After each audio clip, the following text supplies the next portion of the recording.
Rolling Meadows.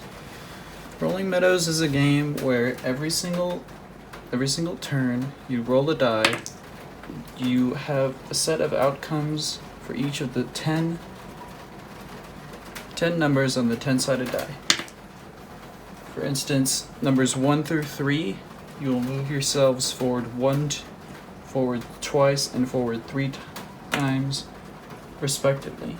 The game is a 3-player game. First person to get to the finish line wins the game.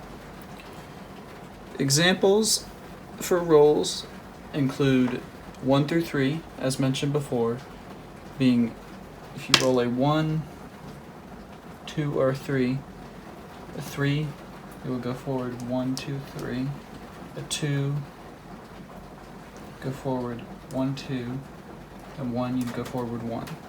Special spaces on the board, indicated by special markers, give you specific advantages or disadvantages.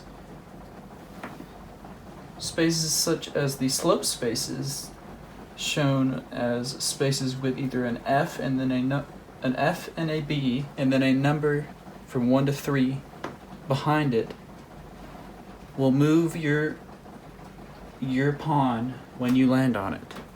So, if 3 people at the beginning, if the green pawn gets a 1, they go here because they move forward 1 according to the number 1's outcome. They'd land here, and since this says F3, F meaning forward and B meaning backwards, they would go forwards 3 spaces, 1, 2, 3, and would land here, shown with another different type of advantage. The advantage for forward spaces, okay. Likewise, with the B spaces, if someone were to get a 2, land 1, 2 on this B3 space, they would go backwards 3 spaces. 1, 2, 3. They would go backwards 3 spaces. 1, 2, 3. When a player lands on a colored space, they gain a power-up. When they land on a red space, they get the red power-up. The red power-up is called halfsies. And halfsies, when used, can only be used after you have rolled.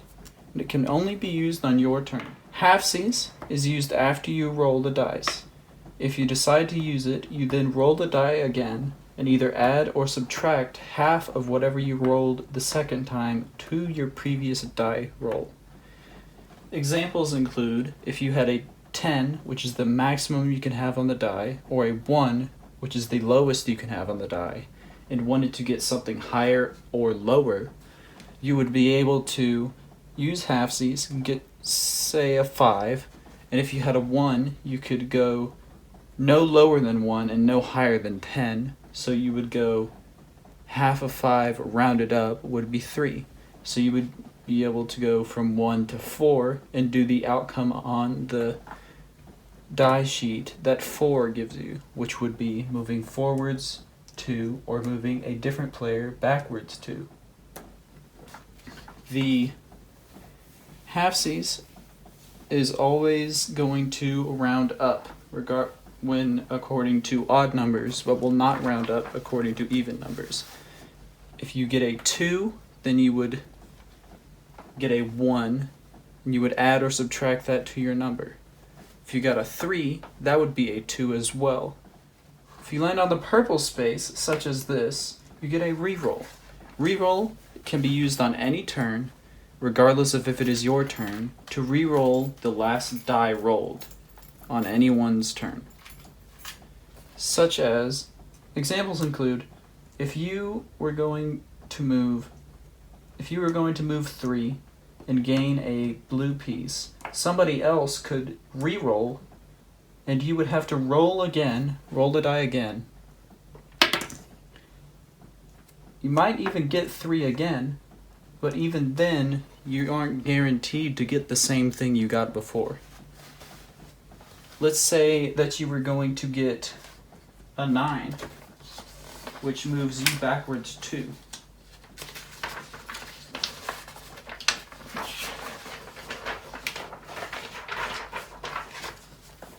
If you got a 9 and then decided you didn't want to move backwards 2, you could use a reroll and roll again, get a 7, and only move back 1. Or you could re-roll again. You can re-roll as many times as you want, but you can only hold up to 3 re-rolls and 3 half-Cs at a time.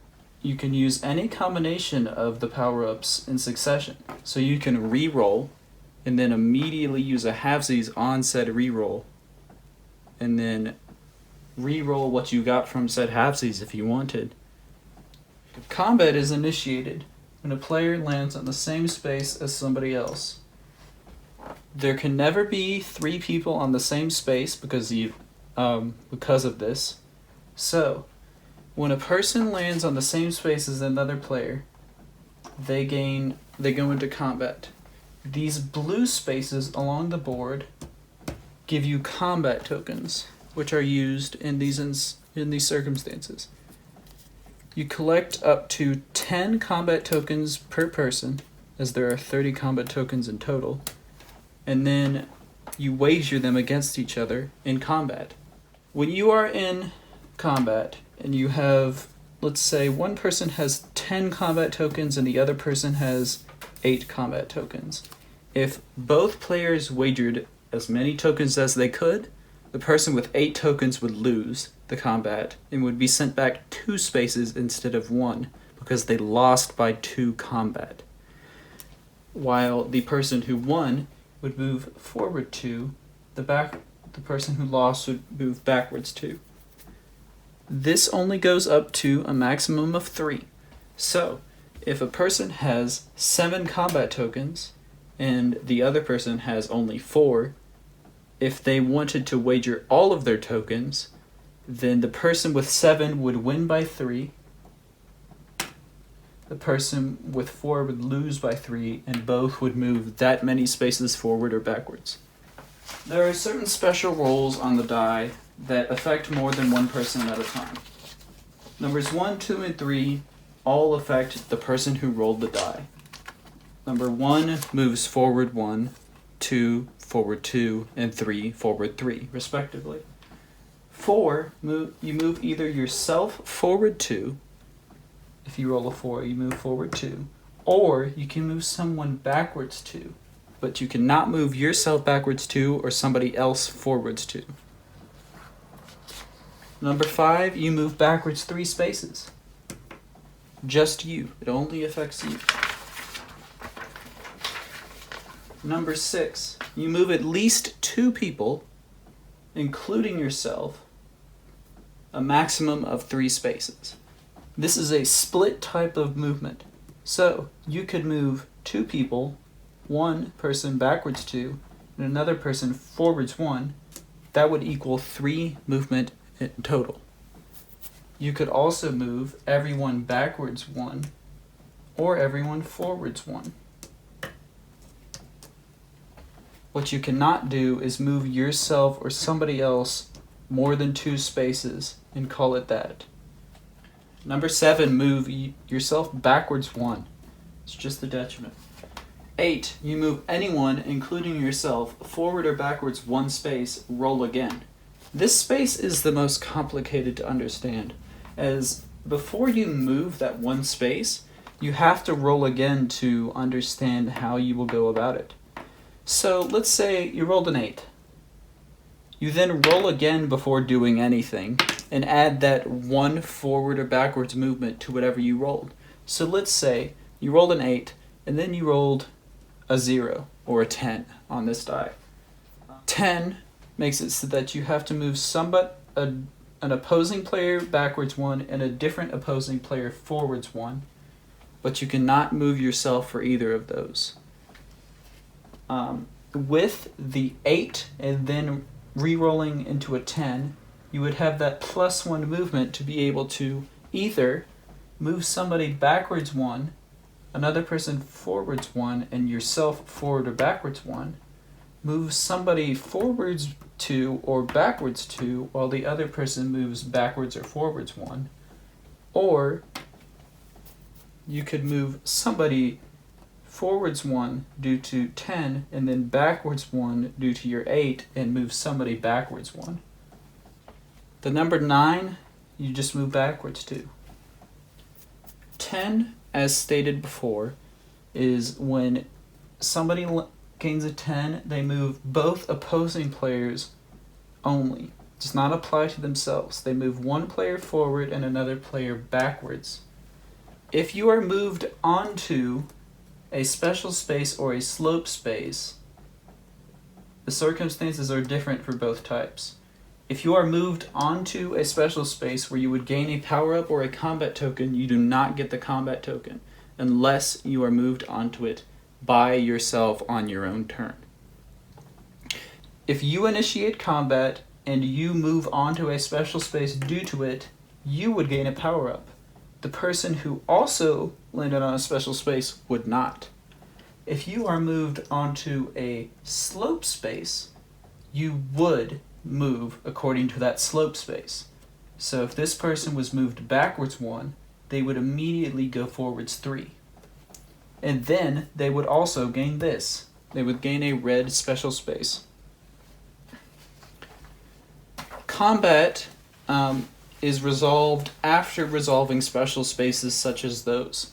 So, if somebody were here and another person were here, if this person was moved back to here, they would first gain the combat token and then start combat. If they lost, were moved back to here, they would go over to here. And if somebody else were already here, they would gain the special token before they resolved that combat. And then they would move, if they won, they'd move to here, then move all the way to here and gain another combat token. The first person to win the game is the person who gets to the end the first. The farther end to the game you get, the harder it is to progress. There are more spaces that send you back and less spaces that send you forward the farther into the game you go. Good luck.